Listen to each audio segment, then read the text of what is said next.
Assalamu alaikum dear students. This is your Urdu lecture and this lecture is for class 4th. Today our topic is मजमून. मजमून का उन्वान है मेरा बेहतरीन दोस्त. मजमून लिखने से पहले यहाँ पर आपको कुछ अहम निकात दिए जा रहे हैं. उन अहम निकात पर आपने एक पैराग्राफ राइट करना है ताकि आपको मजमून लिखने में आसानी हो.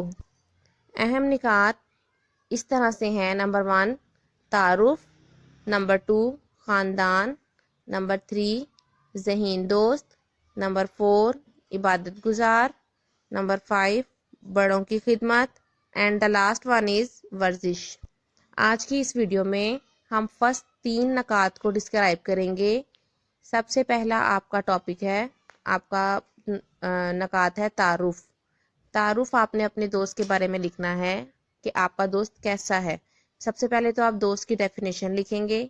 दोस्त एक ऐसा शख्स होता है जिसे हम जानते हैं और अपने दुख दर्द में शरीक करते हैं. आपने लिखना है मेरे बहुत से दोस्त हैं और मेरा सबसे बेहतरीन दोस्त अहमद है, या कोई भी नेम जो आपका बेस्ट फ्रेंड है वो आप लिख सकते हैं. वो मेरे घर के करीब रहता है या आपके घर से दूर रहता है वो भी आप लिख सकते हैं. उसकी उम्र 10 साल है, 11 साल है, जो भी उसकी एज है वो आपने बतानी है.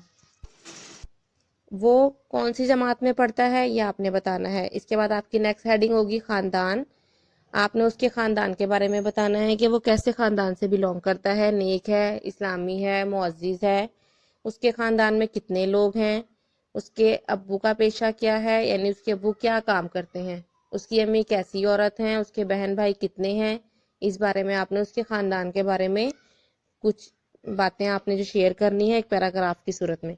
नेक्स्ट आउटलाइन है आपकी ज़हीन दोस्त.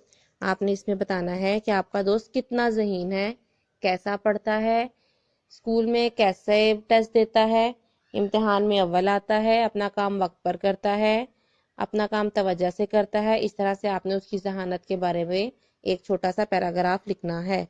ये तो था आपका आज का लेक्चर जिसमें आपने 3 आउटलाइंस को डिस्क्राइब करना है अपनी वर्डिंग में. आई होप कि आपको समझ आ गई होगी. Thank you so much.